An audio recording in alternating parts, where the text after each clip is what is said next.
आज इस मूवी को मैं एक्सप्लेन करूंगा। उसका नाम है एक्वामैन। मूवी की शुरुआत होती है तो साल 1985 का एक सीन दिखाया जाता है जहां समुद्र के किनारे एक शख्स रह रहा होता है। वो डेली रूटीन पर लाइट हाउस पर अपना काम कर रहा होता है जहां वो समुद्र के अंदर से आई हुई एक लड़की की जान बचाता है जो कि गुमशुदा शहर अटलांटिस की शहजादी होती है। असल में अटलांटिस समुद्र के अंदर एक बहुत बड़ा शहर होता है जहाँ से ये लड़की आई होती है। ये दोनों काफी वक्त एक दूसरे के साथ गुजारते हैं और आहिस्ता आहिस्ता एक दूसरे को पसंद करने लगते हैं और कुछ वक्त के बाद वो दोनों शादी भी कर लेते हैं। फिर उनके यहाँ एक बेटा पैदा होता है जिसका नाम आर्थर है। इसमें एक पावर ये होती है कि ये सी क्रिएचर से बात कर सकता था, यानी कि समुद्र में रहने वाली सारी मखलूक से बात करना उसकी एहलियत थी। फिर हम देखते हैं कि अटलांटिस के सोल्जर्स इनके घर आ जाते हैं। सोल्जर्स का मकसद अटलांटिस की शहजादी को वापस लेकर जाना होता है। वो उस पर अटैक करते हैं, वो उनका मुकाबला करती है। फिर उसे पता होता है कि ऐसे ही आते रहेंगे तो वो अपनी फैमिली को छोड़कर उनकी हिफाजत की खातिर वापस अटलांटिस में चली जाती है। शहजादी को अपनी एक खास एडवाइजर पर बहुत ट्रस्ट होता है। वो उसे कहती है कि मेरे बेटे के पास जाओ और उसे ट्रेन करो, उसे एक वॉरियर बनाओ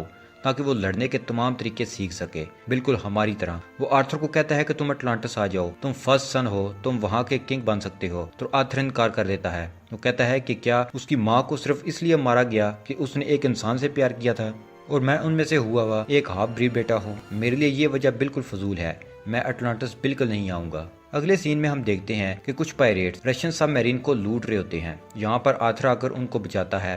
लड़ाई के दौरान उन पायरेट्स का लीडर मारा जाता है। इस लीडर का बेटा डेविड भी वहाँ मौजूद होता है। जब वो देखता है कि आर्थर यानी एक्वामैन ने उसके फादर को मारा है तो वो बदला लेने का ठान लेता है। अब हम फिल्म के एक और मेन कैरेक्टर को देखते हैं जिसका नाम ओरम है, जो कि अटलांटिस का किंग बनने वाला होता है और ये आर्थर का सुतेला भाई भी है जो कि पानी के अंदर अटलांटिस में रहता है, जबकि हम जानते हैं कि आर्थर एक्वामैन जमीन पर पानी से बाहर रहता है। अब ओरम के पास समुद्र के अंदर मुख्तलिफ किंगडम्स के किंग्स आते हैं। ओरम कहता है कि हमें समुद्र से बाहर जमीन पर अटैक कर देना चाहिए क्योंकि वो लोग हमारे समुद्र को गंदा कर रहे हैं। तो एक किंग इनकार करता है, लेकिन वो जानता है कि अगर बाकी किंग्स में से 4 ने उसका साथ दिया तो ओरम को ओशन मास्टर का टाइटल मिल जाएगा, यानी कि ओरम कमांडर बन जाएगा और फिर उसी का हुक्म चलेगा। इसी दौरान हम देखते हैं कि एक रशियन सबमरीन आती है और उन पर अटैक कर देती है। यहाँ ओरम इस किंग की जान बचाता है। ये देखकर वो ओरम का साथ देने का इरादा करता है। उस किंग की बेटी का नाम मीरा होता है। उसकी शादी ओरम से होने वाली होती है, लेकिन वो उससे शादी नहीं करना चाहती। तो उसे एक ही तरीका नजर आता है जो कि आर्थर है, कि अगर आर्थर वहाँ आ जाए तो ओरम किंग नहीं बन सकेगा।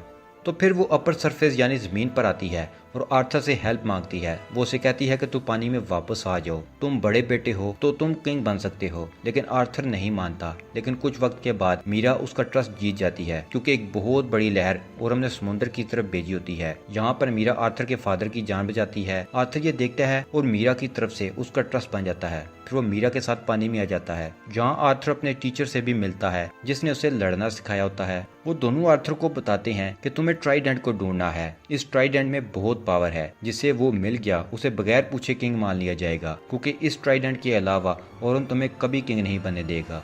वो तुमसे बहुत ज्यादा ताकतवर है। अगर तुम उससे लड़ोगे तब भी वो तुम्हें जीतने नहीं देगा। अभी बात ही हो रही होती है कि ओरम के कुछ सिपाही यहाँ आकर अटैक कर देते हैं और आर्थर को पकड़ लिया जाता है। आर्थर को जंजीरों में जकड़े हुए ओरम के सामने पेश किया जाता है। वो इस पर इल्जाम लगाता है कि तुम्हारी वजह से मेरी माँ की डेथ हुई, तुम्हारी वजह से ही उसे फांसी दे दी गई।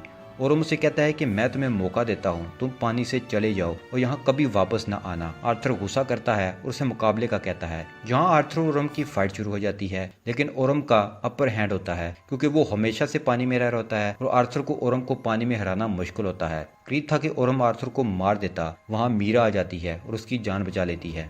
अब जिस ट्राइडेंट को ये लोग ढूंढ रहे होते हैं उसकी तलाश में ये सहारा डेजर्ट जाते हैं। सहारा डेजर्ट में ये वही जगह है जहाँ इस ट्राइडेंट को बनाया गया था। यहाँ उन्हें एक होलोग्राफिक इशारा मिलता है कि उन्हें इटली जाना है। वहाँ ही उनको कोऑर्डिनेट्स मिलेंगे कि ये ट्राइडेंट कहाँ है। ट्राइडेंट असल में एक बड़े नेज़े जैसा है जिसमें बहुत पावर्स हैं। दूसरी तरफ हम देखते हैं कि ओरम डेविड से मिलता है। डेविड मरने वाले पायरेट का बेटा होता है। यहाँ में ये भी पता चलता है कि अटलांटिस में होने वाली रशियन सबमरीन के हमले में डेविड और ओरम की मिली भगत का हाथ होता है ताकि किंग्स का एतबार जीता जाए। फिर डेविड को अटलांटिस टेक्नोलॉजी के जदीद हथियार और सूट देता है। डेविड इस टेक्नोलॉजी को टेस्ट करता है और खुश होता है कि अब उसका बदला पूरा होगा, आर्थर को मार के। फिर ओरम किंगडम ऑफ फिशरमैन की किंग को भी मार देता है और वो उन्हें मजबूर करता है कि वो ओरम का साथ दें। वो क्वीन और प्रिंसेस को डराता है कि तुम फौज जमा करो और तुम फौज की अगली सफों में लड़ोगे। फिर हम डेविड को देखते हैं जो ओरम की तरफ से दिए गए सूट और वेपन्स को बदलता है और अपने लिए एक सुपर हीरो सूट तैयार करता है। ये उसका नाम ब्लैक मैंटा रखता है। इस सूट के मिलने पर डेविड बहुत पावरफुल हो जाता है। फिर हम देखते हैं कि आर्थर और मीरा इटली के अंदर जा रहे होते हैं और डेविड वहां उन पर अटैक कर देता है। फिर आर्थर और डेविड ब्लैक मैंटा की बहुत बड़ी लड़ाई होती है। बिलाखिर आर्थर डेविड को मारते हुए पहाड़ से नीचे फेंक देता है, लेकिन इस लड़ाई के दौरान आर्थर बहुत ज्यादा जख्मी हो चुका होता है। मीरा आर्थर के जख्म ठीक करती है और उसका हौसला बढ़ाती है।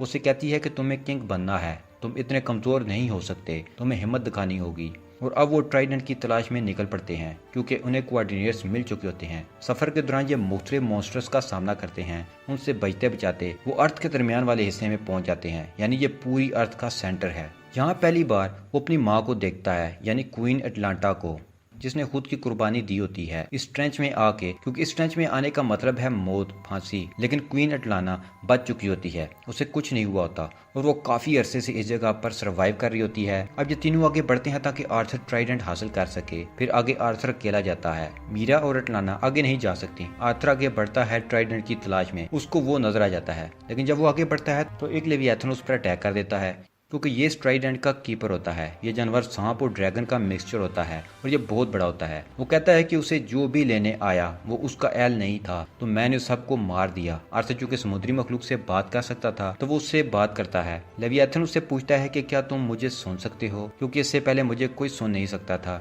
फिर आर्थर उसे अपनी वर्थ बताता है और कहता है कि इस ट्राइडेंट का हकदार मैं हूँ और मैं वर्ती हूँ कि 7 सीज पर मेरी हुकूमत हो। मिलाकर लेवियाथन उसकी बात मान लेता है और वो ट्राइडेंट हासिल कर लेता है। अब आर्थर की पावर बहुत ज्यादा बढ़ जाती है। अब उसका कस्ट्यूम भी चेंज हो जाता है। समुद्र के सब किंग्स ओरम का साथ दे रहे होते हैं, इसलिए उसको ओशन मास्टर का खिताब मिल जाता है। लेकिन यहाँ किंग्स को पता चलता है कि आर्थर ने ट्राइडेंट हासिल कर लिया है। ओरल के मुताबिक जिसके पास वो ट्राइडेंट होगा वही असली किंग और ओशन मास्टर होगा। लेकिन ओरम नहीं मानता और कहता है कि जो ज्यादा बहादुर होगा वही ओशन मास्टर होगा, वही सब किंगडम्स पर हुकूमत भी करेगा। यहाँ फिर से आर्थर और ओरम की लड़ाई होती है। ये लड़ाई एक सब मैरीन पर हो रही होती है। आर्थर ओरम को इस लड़ाई में हरा देता है, लेकिन वो उसे जान से नहीं मारता और उसको जिंदा छोड़ देता है। और यहाँ पर क्वीन एटलाना भी सामने आ जाती है। वो जब जानता है कि आर्थर ने उसकी माँ की जान बचाई है तो वो अपनी किस्मत को मान लेता है और हार मानकर खुद की गिरफ्तारी दे देता है। अब अटलांटिस के सोल्जर्स उसे पकड़ ले जाते हैं और ये मूवी यहाँ पर खत्म हो जाती है।